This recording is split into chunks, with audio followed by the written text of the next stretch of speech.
Hi, I'm Carla Mappy, creator of the comic book series Duplicate, and you're watching Regie Collects on YouTube.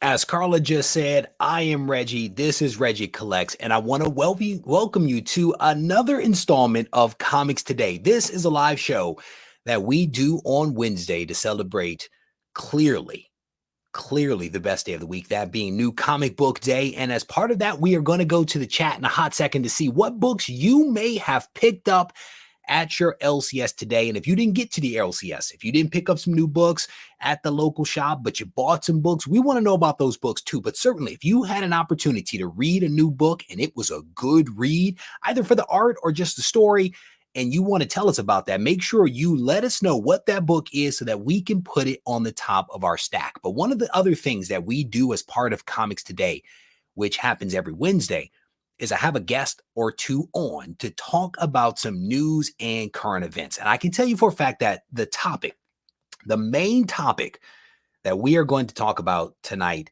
has given me a little bit of flux. It's given me a little bit of flux because I wasn't certain if this was a topic that I wanted to touch on for lots of different reasons, but we are going to get into it. We are going to dig into it. And I saw somebody in the comment section basically asking whether they missed some news. And I don't know, my friend, if you missed some news, but there is some news that we are going to talk about. And if you've been paying attention over the last couple of weeks, maybe even longer, we have been seeing scandal after scandal and possible scandal and maybe scandal week after week after week, right? There's so much stuff that is going on.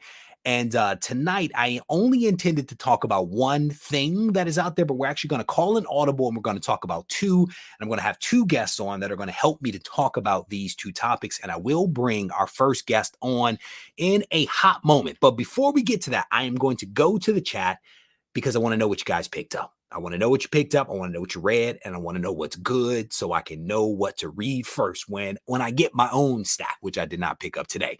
My brother here, my Canadian brother, the newest Patreon member right here, never lets me down. There's two people I can count on every single week that will give me a list. This guy right here, Mark, and L. Smith, L. Boogie. Those two people always give me a nice list. So Mark Andrews says he picked up The Trial of Magneto, issue number 1, Elric, The Dreaming City, Eat the Rich. I don't know how I feel about that. Nocterra, Moon Knight, Nocterra and Moon Knight, dope. I read Moon Knight number 1. I didn't think I was going to like it. I read it. It was actually pretty good. Time Before Time, Moths. Oh, yeah, love some Moths.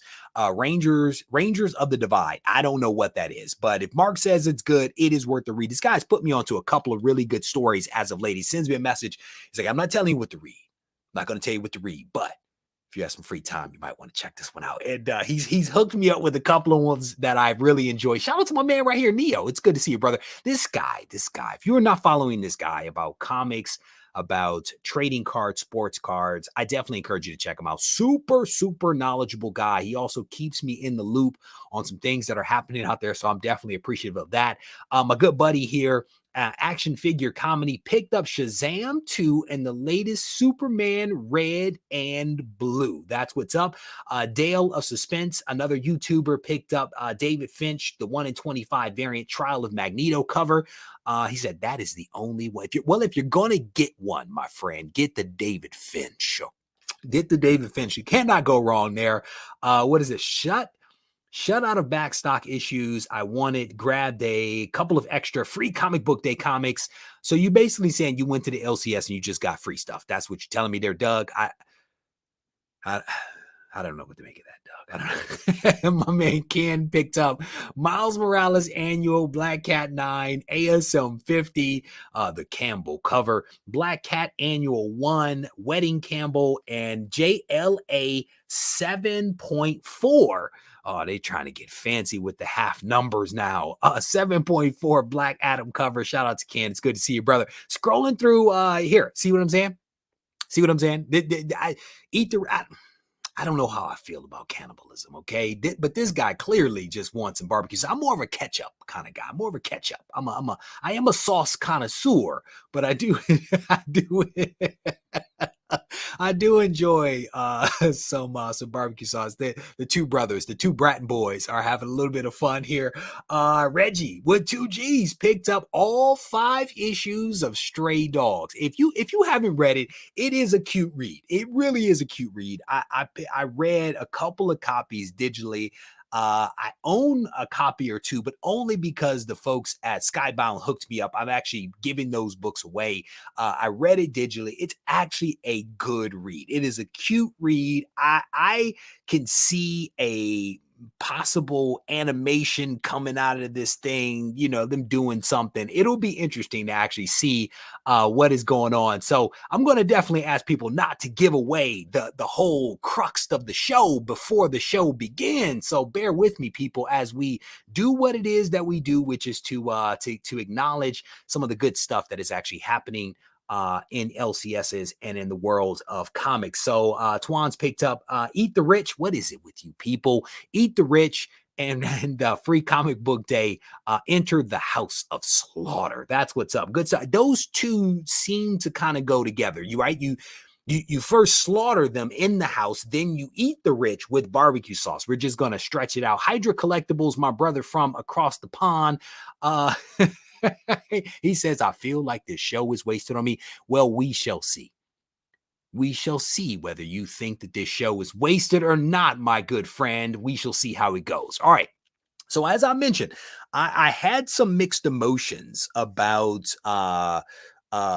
this show. I had some mixed emotions because of the topic and because when this idea first came to me, I was in the middle of a workout and 2021 New Age Investments actually sent me the message about this thing. And I was angered. I was like, this is outrageous. I cannot believe that someone would do this. Such a waste of time. It's such a waste of money.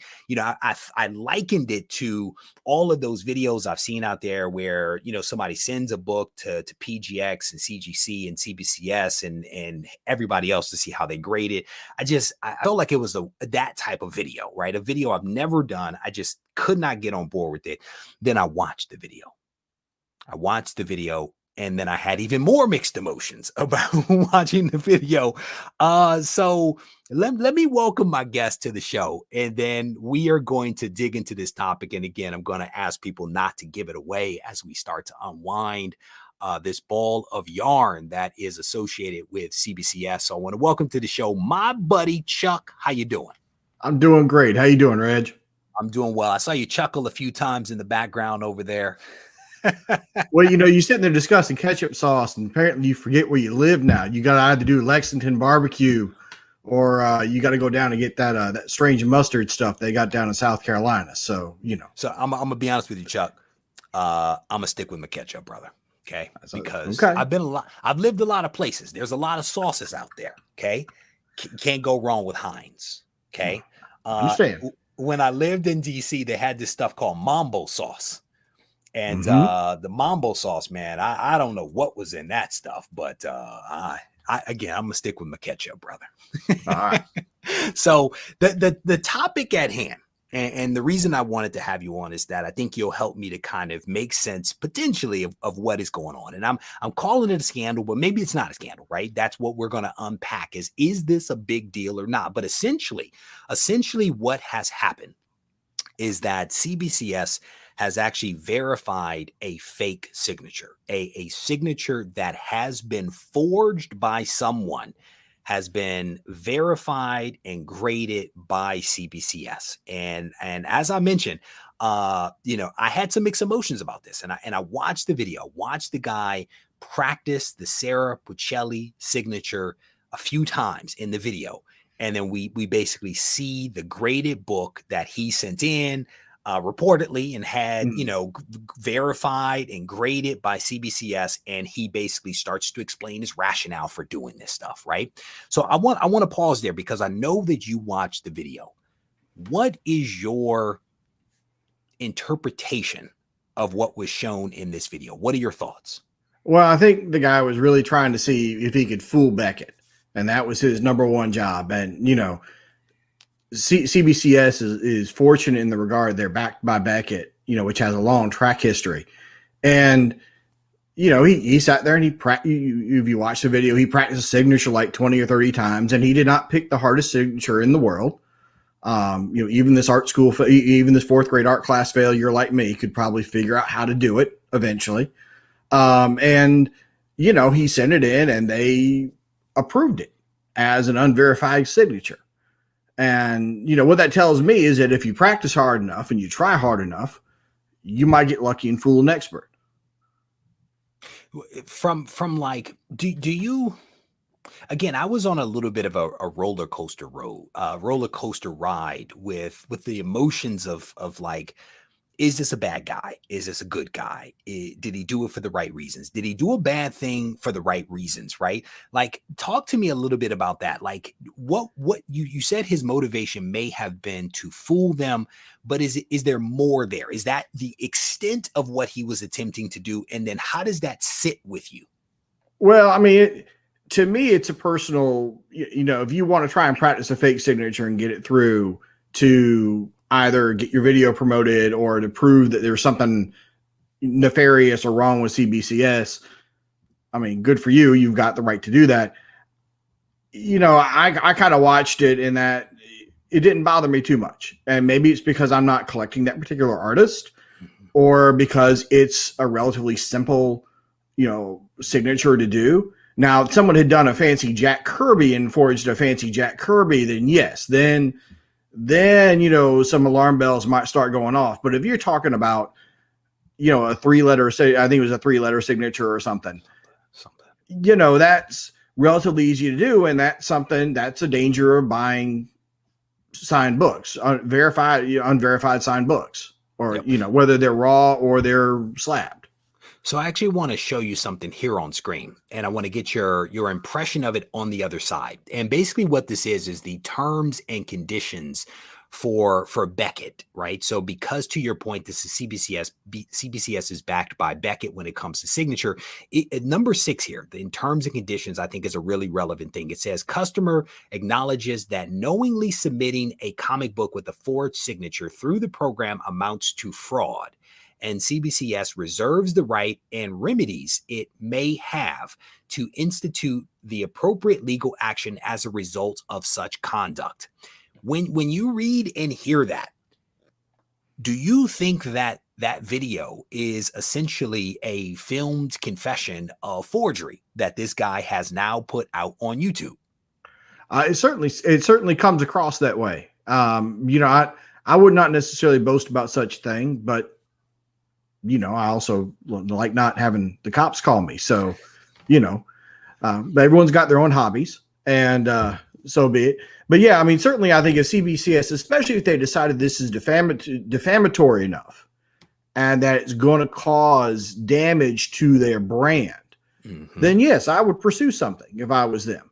Now, they may decide that he's a small enough guy and he doesn't get enough clicks and, Facebook mentions, and that in 48 hours, everybody's going to be on to the newest controversy.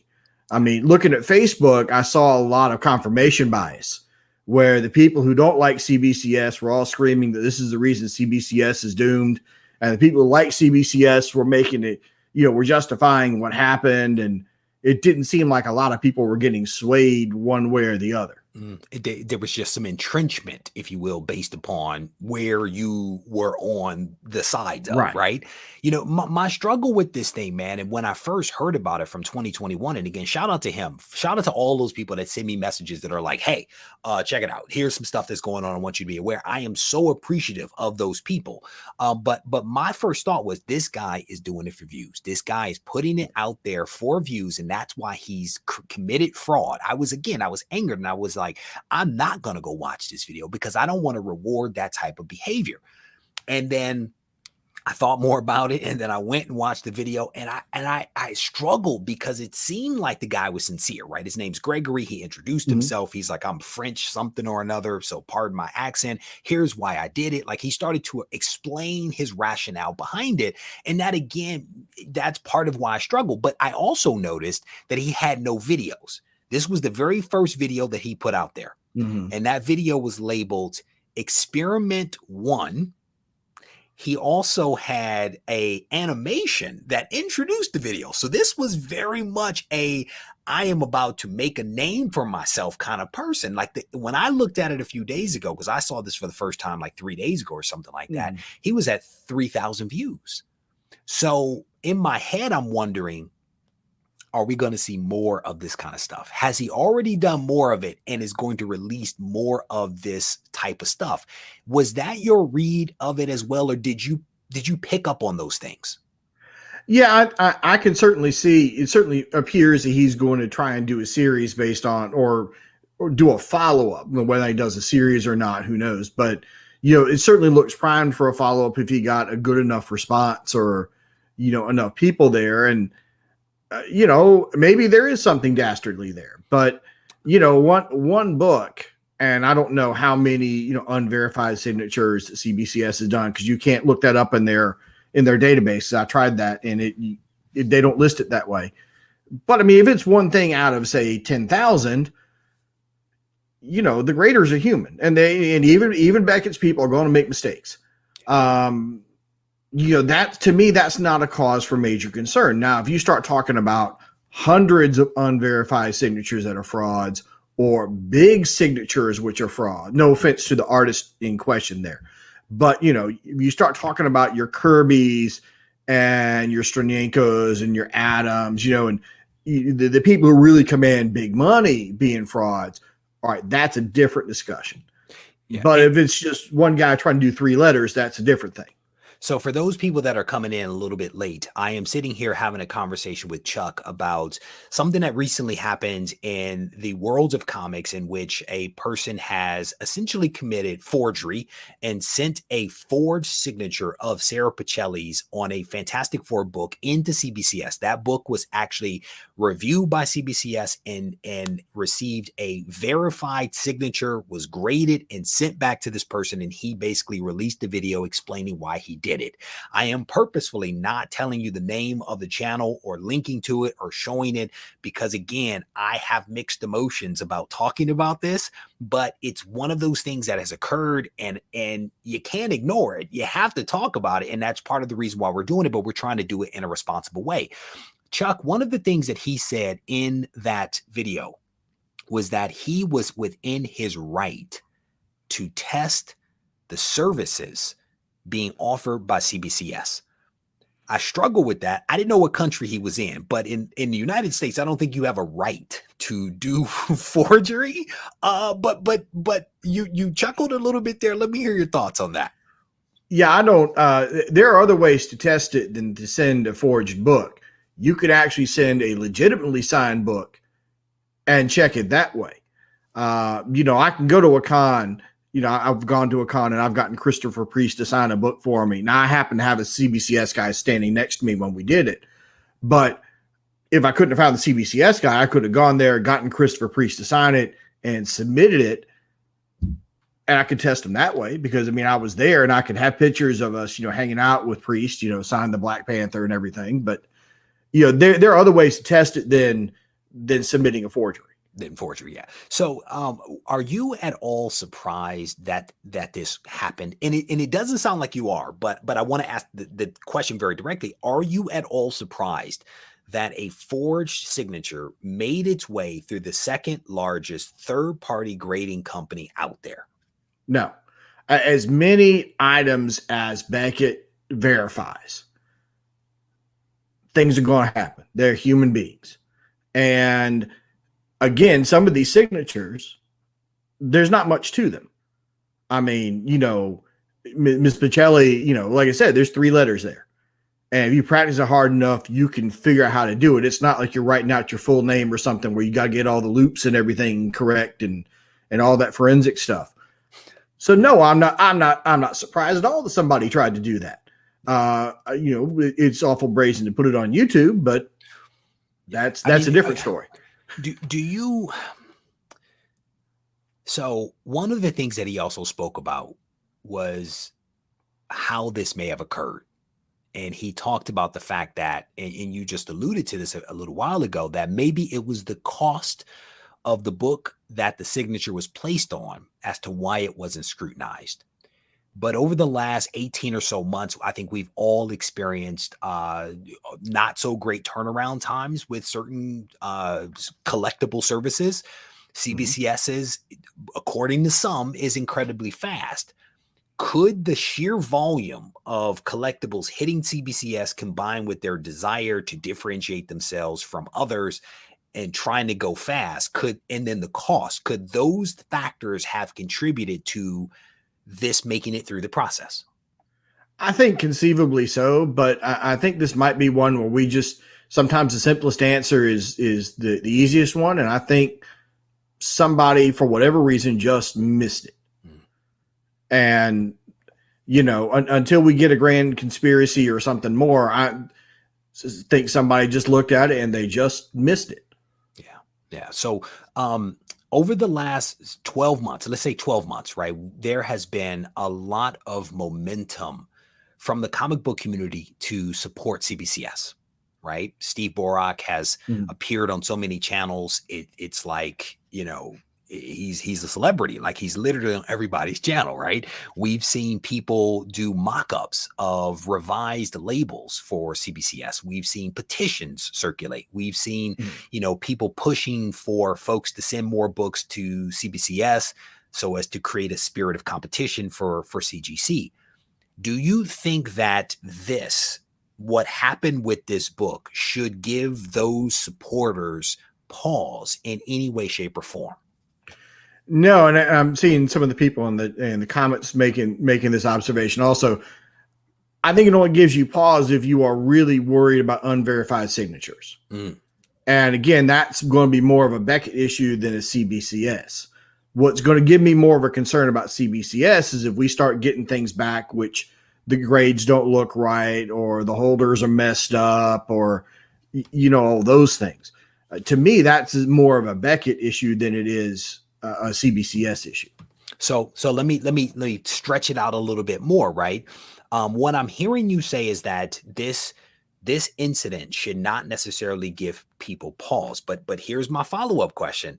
How do we not know that there are not other signatures out there that are also forged? Because we do know that Jack Kirby's signature is one of the most attempted forged signatures out there, because to your point, there is a lot of money attached to that signature, right? So what are your thoughts there? Should we be thinking about this in a larger context, or should we say, to your point, somebody just messed up and that's sort of okay? Well, I think you always have to think about that with signed memorabilia, because as you said, there are tons of forgeries out there. My friends in the sports card industry talk about, they talk about Michael Jordan forgeries and stuff like that. You get a Michael Jordan signature on a card, and all of a sudden it goes from being only a $500,000 card to a $5 million card.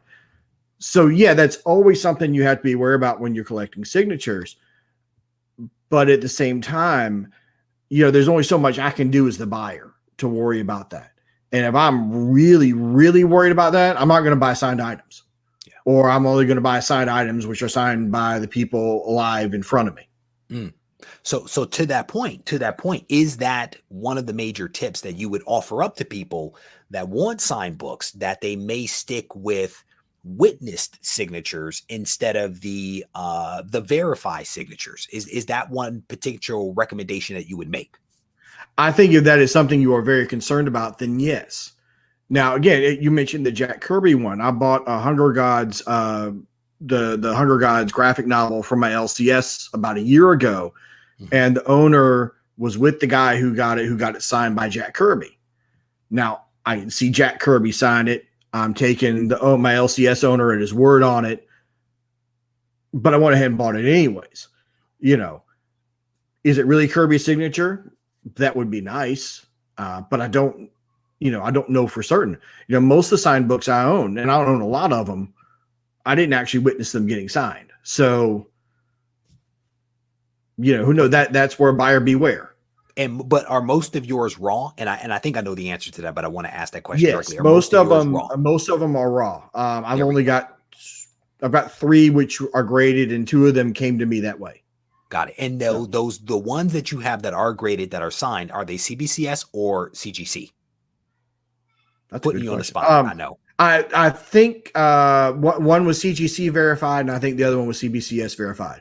There we go. Okay. So one of the other things that I want to point out here is that CBCS offers, I think, two types of services associated with signatures. One of them is, and I have to look at my notes to make sure I get this right. One of them is Authentic Signature Program, ASP. And that is basically where a comic gets a yellow label when it's been witnessed, right? So the Authentic Signature Program, like the CGC, is a person witnessed that creator signing the book.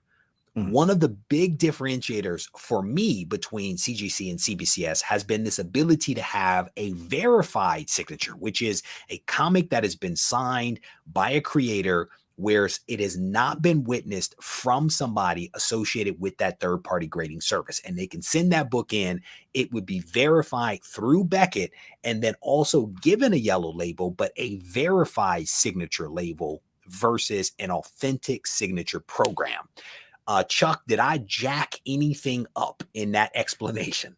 No, you've got it exactly right. And certainly, if I wanted to send in that Hunger Games or something else, I could send it in and it would be, under the second program where, they're running that signature against whatever database or whatever it is they use to verify things. The neat thing about Beckett is, they have celebrities and sports stars and artists, they have the whole gambit there to look at. And so, that really opens it up for those of us in the collectibles field. If I want to get some actors to sign my comics, I want to do that at GalaxyCon 2 years ago, and then the world hit and we didn't get to do that. So, but that would be something, that would be easy for them to verify. So.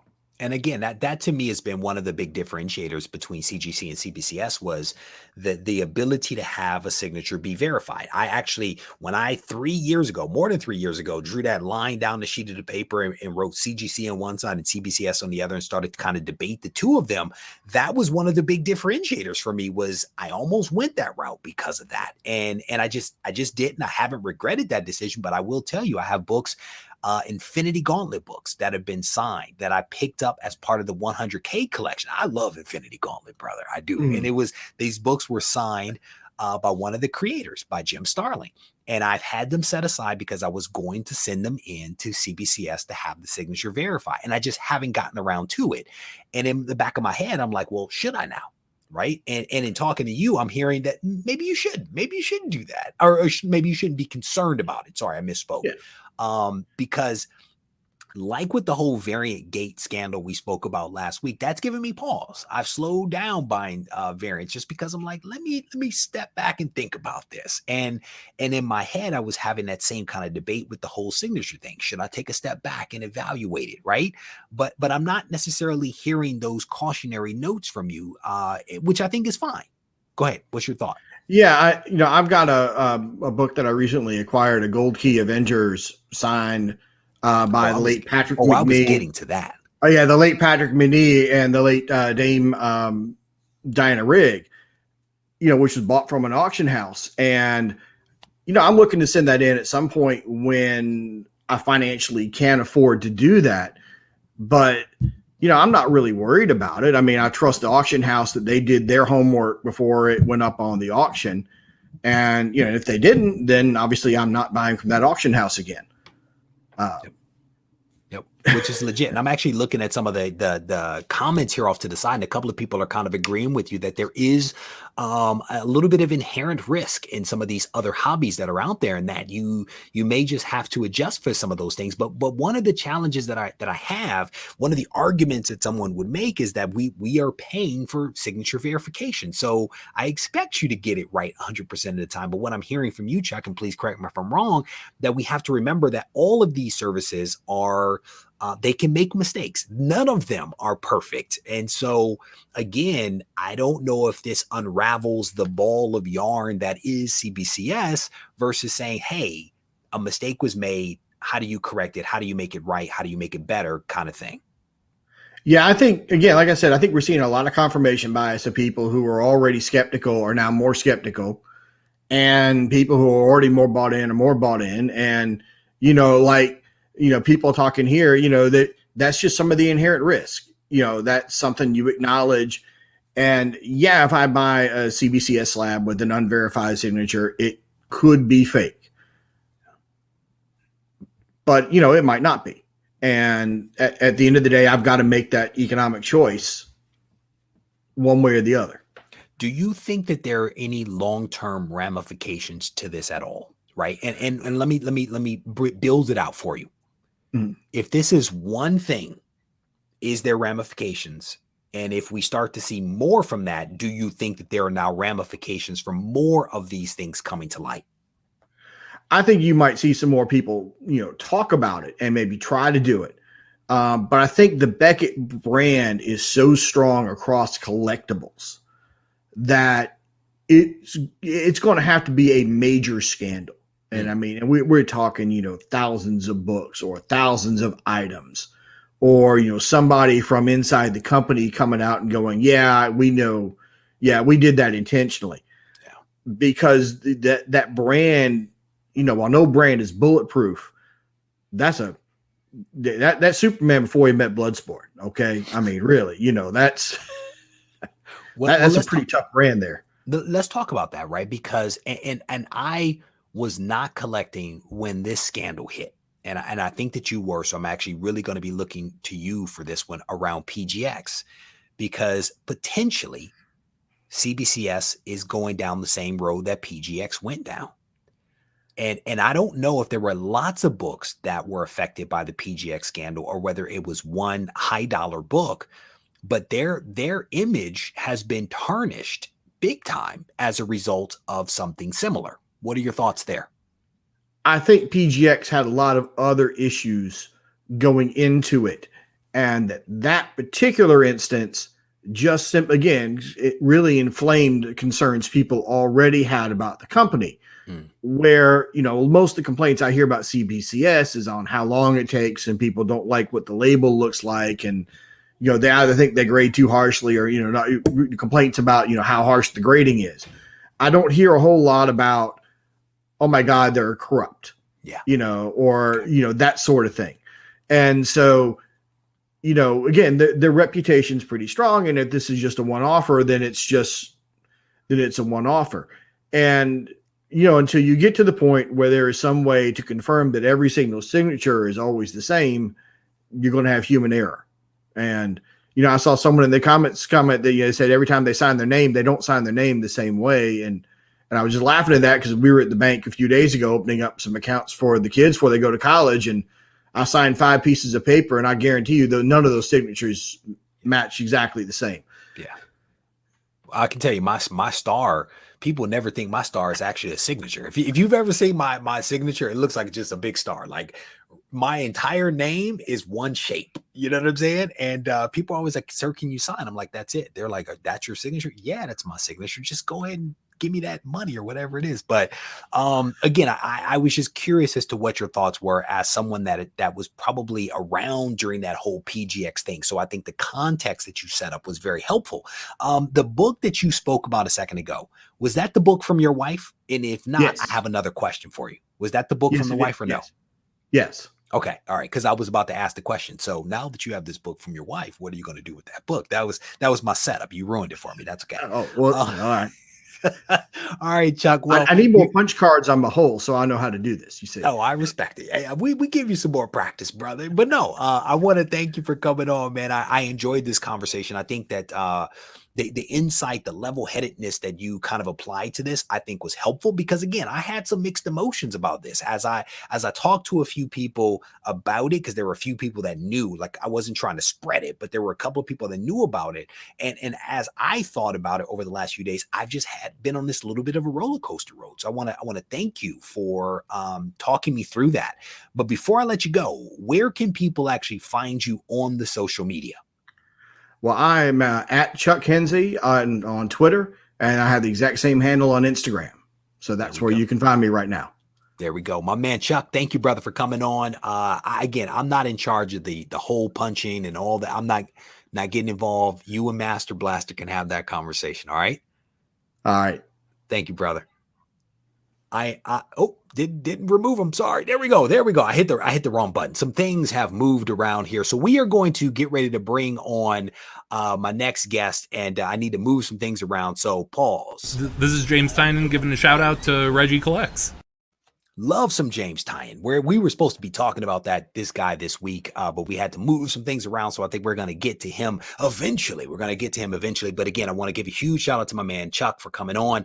And I want to invite my next guest on because this guy is like, he is always good for a conversation. And I spoke to him yesterday about this topic and we had a back and forth. And every time I talk to him, I think he's going to go one way. He goes a completely different way. That's what makes it really fun for me because I never quite know what to expect. So I want to welcome to the show my man Doug. How you doing, brother? I'm doing great, Reggie. So I was trying to look at your face down here. There's like a little version of you at the bottom of the screen. I'm looking at Chuck, but I can see you down there. What say you about this whole issue of the forged signature from Sarah Pacelli that this guy sent in and had graded by CBCS? What say you? Without giving too much to unpack, one, I did watch the video. I'd heard about it first and chose not to because I didn't want to give it a view.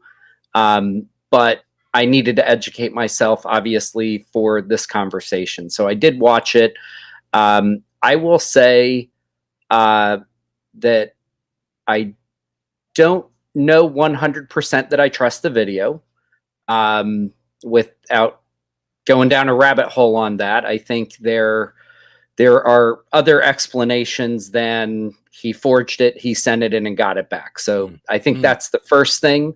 I don't want to make an assumption. CBCS may have, or Beckett may have made an error in grading, but there are certainly other explanations. This could be someone who wanted attention, got a legitimately signed book, verified, got it back, cracked the slab, which is not hard to do, and change the books out. So I don't know if that happened. I don't know what happened, but I don't 100% trust someone who forged a signature and sent it in. So I just being really honest. And the one good thing that I think is at least coming from the conversation is I think people see yellow label and assume 100% this has to be gospel. And Chuck talked about it. There are margins for error in everything. So in signature verification, there are margins for error. But I also want to point out there are margins for error even in witness signature books. I think the assumption is, a witness signature, 100%, that has to be correct. But the reality is we've all seen companies make labeling errors. So that happens. Two, witness signatures, as I think as a signer, certain creators are trusted to do them on their own and submit. Yep. So there is trust that there is an integrity on the part of the creator, and that might not 100% always exist. And three, there are definitely people, because there's money to be made, who will crack labels or fake labels. So I think that verified signatures and witness signatures give you a much higher degree of confidence, but nothing is 100%, and buyers should beware and should do some additional research and checking. I've certainly seen very well-known collectors on YouTube. I think the Golden Age Guru is one who purchased a book and found when he got it, the book didn't match the grade and found there was tampering. So this does happen. Anytime money is involved, there will be bad actors that will do some jacked up stuff. And as collectors, we tend to be trusting people of authority. When we buy things from people in a certain position, we assume that those things are good. And that's not to say that our trust is misplaced. It's simply to say that we are trusting people, right? You want to trust. You don't want to have to verify everything all the time, right? And because of that, there are going to be some bad actors that will take advantage. And you said a lot in like that minute, man. You got it in there, brother. I'm Like, trying, Reggie. like there's so much stuff I want to follow up on, and I'm like, well, I can't. We try to keep the show. We try to keep the show to like an hour or so. That's like the goal. We've gone over a couple of times because I've gotten on a roll, but there was a lot there. So the other reason why I wanted to have you come on was because I wanted to talk about the other scandal that is out there. This other scandal is shill bidding. Shill bidding. And we are specifically talking about shill bidding with a company called PWCC, which is one of the largest sports trading, selling companies out there that reportedly did $200+ million last year in sports cards. I think all on eBay. They have just been busted for shill bidding. And what I realized when I went live over, I'm pointing over there because that's where I was sitting at the time. I went live on Instagram and somebody was like, what is shill bidding? So I was like, ooh, on the fly trying to explain it. Can you please explain to people, Doug, what shill bidding is? Yes. So shill bidding is using an account to run up a bid so that a seller makes more money. That's the very basics of it. It can work a number of ways, but often on eBay, because it allows a retract bid feature, which we had a whole conversation, a really good one with Alan about 3 months ago. So I'd encourage anybody watching this, if you didn't see that, to go back. It was the market manipulation show. I think it was May 5th, market manipulation. We warned of this. Please continue, yes. sir.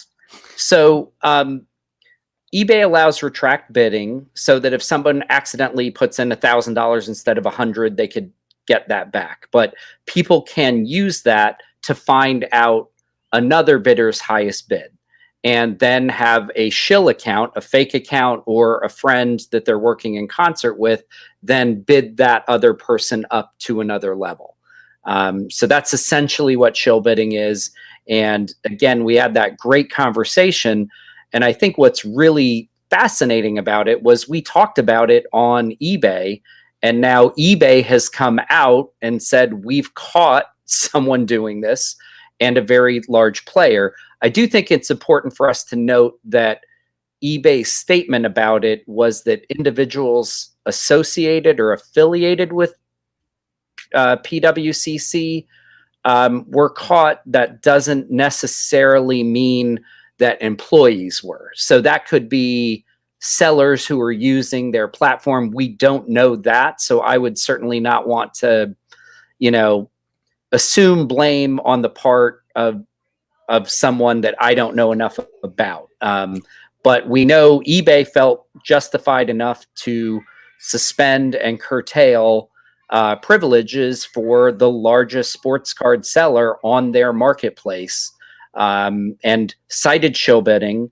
And when PWCC responded in their press release, they specifically talked about the retract bid feature and how they've advocated for that to be removed because of how easy it makes shill bidding. So I think that it's pretty interesting that things that we talked about more theoretically are now being verified by eBay. Now, what I understand is that from some people, what was happening with the shill bidding with PWCC is not new. This is actually something that has been going on for some time. Again, I'm a little out of my depth because I'm not a sports card guy, but I trust a couple of people that have given me this information. Are like, this has been going on for a long time. But to your point here, this is it was a mass email that was sent out by eBay, and that's what we're showing here on screen. It says, recently it was determined that individuals associated with the trading card seller PWCC have engaged in shill bidding, which is prohibited on eBay. As a result, eBay has restricted PWCC's selling privileges and listings effective today. And if memory serves, they had like 17,000 listings on eBay at the time that this went through. Again, this is a company that made $200 million on the eBay platform at the time, last year. So this is a big player. And what's interesting, I was actually contacted by somebody who worked for eBay. in the past.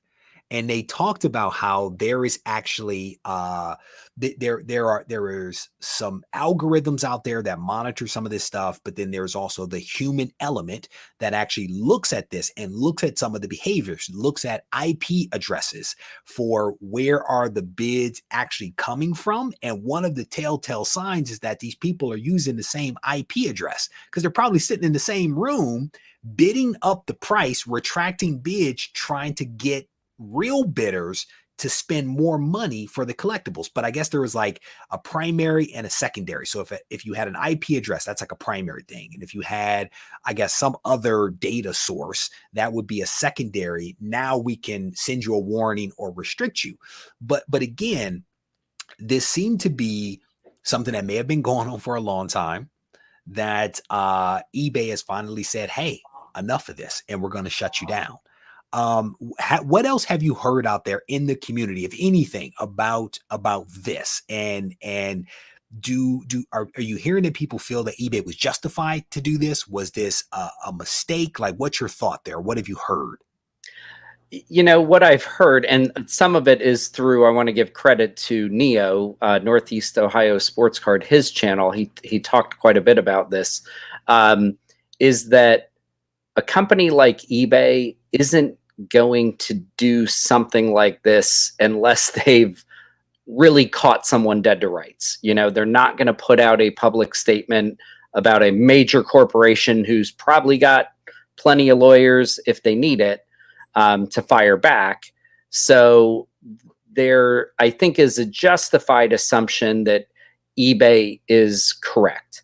I think everybody who's been involved with eBay for a long time, especially in auctions with collectibles, has experienced or seen enough odd things to know that shill bidding's been around for a long time. It's why we talked about it 3 months ago. We weren't, clairvoyant. Making it up. No, it's out there. People have known about this and have experienced it and have written about it. So I think that the belief is that this is a true legitimate issue. I think that people are glad eBay is acknowledging it. I think, there's, if people want to watch Neo's clip about this, he talks a little bit about PWCC's plan to move off of eBay. So there could be some, political issues involved as well. But ultimately, I think it's a good thing that eBay is acknowledging it. I hope they continue to take action against bad actors. I'm guessing it was pretty egregious and happening a lot with this one company or with their auctions. But hopefully this gives pause to people who do this, because some people want to make a quick buck or a little bit more. And this isn't the right way to do that. No, it's not. And again, shout out to Neo, for Rob, for keeping us in the loop on this stuff. Rob, if you're still in the chat, brother, go ahead and put a link up to your video on this, because I would not have known about this if this was not for Neo. He's been extremely helpful in helping me to understand what's going on and the ramifications of all of this stuff, because to the point, we spoke about this happening back in May in the worlds of comics. Now we're seeing it play out in trading cards. And basically there is, as we've demonstrated over the last several months, there is a lot of interplay between trading cards, sports cards, and comics. And the big question is, are we going to potentially see more of that type of stuff come our way, right? Because one of my big questions, and I want to get your thoughts on this, Doug, is PWCC was caught. Potentially it was egregious. Was that how they were caught? Were they caught because they were large? Were they caught because of eBay lashing out at them for them starting their own platform? Is there the possibility of other smaller players that also do this type of stuff in the world of comics being caught as well? Like, what's your thought there? I hope so. The reality is, I think if someone engages in this behavior rarely, it's probably hard to catch them.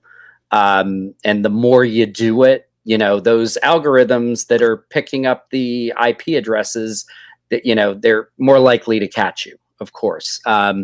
My guess is that most people who are wading in these waters are getting in pretty deep. You know, I doubt there's too many people doing it to make an extra $50 once a year. It's probably people who have figured out, hey, you know, I can increase my take on my auctions by $500 to $1,000 a week if I do this, and that's an extra 50 grand a year in my pocket, so I'm going to go for it. You know, I would like to see anybody who's doing it get caught, because that's better for it's better for the buyers, certainly, out there who are being taken advantage of, and quite honestly, it's better for sellers who follow the rules and are doing things the right way. So Neil's having some issues posting it up here. Neil, if you actually send it to me via email or via Instagram, I will add it to the description of this video, because I do want people to take a look at that. You have a fantastic channel and a great point of view, so I want to make sure that we support those endeavors. So if you send that to me, I will make it happen.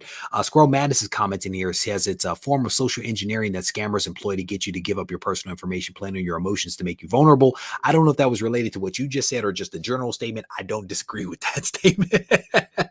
Because that's essentially what the scammers were doing earlier, using my name, reaching out to people, making you feel like you won something. Somebody actually did win something from me. I sent them a message. I was like, hey, congratulations, send me your email address. They were like, oh, I almost ignored this because I thought it was the scammer. I'm like, no, you actually did win, and I don't want your credit card information, just your mailing address. You know, to your point, Doug, I do hope that anyone that engages in this type of behavior gets busted and gets jacked up. I'm just being honest, because you're basically stealing from people and you're damaging a community. You're damaging a hobby by engaging in this type of behavior. I do not like it. But you know, and on that same token, I don't also like the feeling that maybe eBay is lashing out at PWCC to get back at them for standing up their own platform. That also does not sit well with me. And part of the challenge is I don't even know if I can trust eBay to have done the right thing, because it's possible if $200 million is suddenly, you know, moving away from you, right? They made $200 million in 1 year. eBay made a healthy amount of money off of their efforts, and to have them go away to do their own thing, I could see it. I can see that happening, you know? And again, it all gives me pause. Go ahead with your thought. I was just going to say, I think it's a very fair point you're making, that we don't want to assume one party is in the right and one is in the wrong, because we don't know everything that's happened. Just like going back to the first topic with the video, you know, we don't know for a fact that CBCS was in the wrong. Could have been a YouTuber scamming the public too. And if he did, jack him up too. Jack them all up. You do wrong, get jacked up. Sorry. Go ahead with your thought. I'm sorry. I got fired up. No, I agree. And I do think it's two just quick additional points. One, you're not just scamming the buyer who you've now bid up. That ultimately impacts FMV, you know, so you're impacting a lot of people who are assuming a value that's maybe not correct. And I just forgot my second point, so we'll leave it at one for now. It was probably as brilliant as the first one, but again, you know, I think that you know, scammers are going to scam, but they're not thinking about the ramifications of their decisions. They're not thinking about how this is impacting other people. They're thinking about greed being good and them having an opportunity to take advantage of people. I recently had a little bit of that happen to me recently. I had somebody, you know, waste a bunch of my time for no good reason. Yep. for no good reason. And it's like, find something else to do versus taking advantage of people, whether it be financial or it be time. Because if you out there, if you ever reached out to me, you get a response. And I give up my time because I love this hobby and I like talking to people in spurts. I talk to people, right? But to have somebody to purposefully waste your time, waste your money just does not sit well with me. And I may actually talk about this a little bit in an issue in a video coming up because I was working on some stuff to do this. So stay tuned for that. But again, this is all very, very interesting stuff. And in my conversations with Neo, one of the things that we talked about was the fact that this is just a crazy time in collectibles. It is just a crazy time in collectibles where it seems like almost every week something is happening, good or bad. There's just a lot of stuff that is happening. And it's just like, what is the next thing that's going to happen? You know what I'm saying? Go ahead with your thought there. I think that's an important point. Certainly, social media knows that the more interesting or clickbaity or scandals that are out there, the more that it sucks you in your time. So I also think it's important for us as the public, when we see things like a YouTube video come out and show, I caught them verifying something incorrectly. It's important to have a conversation about it, but it's also important not to get sucked in and assume everything is a big scandal. There's bad actors in everything. Sometimes individuals make mistakes. Sometimes individuals do things inappropriately. The vast majority of sellers on eBay aren't using shill bidders, and it's important for us to remember that. There's a lot of good people out there too. It really is a wonderful point because it is so easy to get caught up in the scandal. It's easy to get caught up in the sensational stuff. And the people that do bad, right? The bad actors get a lot of our attention. I think your point right there is a really excellent one, that we cannot forget that there are definitely more good actors out there than there are bad. This is a wonderful community to be a part of. And as a YouTuber, I gotta cover this stuff, right? You know that. We gotta talk about this stuff because it's out there. You know what I'm saying? And even today, right before I went on to do this show, I got a message. You've probably already seen this, but I wanted to send it to you. It was the video. It was the forgery video, because it's going to continue to work its way out there, and it's like, I had so many mixed emotions about talking about that, just because for me to talk about it encourages people to go watch it, which might encourage this guy and other people to start sending in forgeries to test it out because they have the right to do so. I struggle. But maybe it's that struggle that tries to maybe keep me on the side of good. I don't know. Maybe when I stop struggling, I'm like, I'm just going in. DC's going out of business, and so is Marvel. They're both going down. Maybe that's when I've slipped over to the dark side. I don't know. Well, I've heard of people deciding to test TSA by trying to sneak a firearm on. That doesn't end well when you do something illegal. And forging something for the sake of testing is also still illegal in the United States. I don't know about what country this was created in, so who knows? And you also notice he didn't say that, right? He didn't tell you what country he was in, because I was listening. He said UK. Did he say UK? I think did he say I'm from France, but I lived in UK, or I live in UK? I can't remember. I only watched it one time. Admittedly, I only watched it one time and I was done. Me too.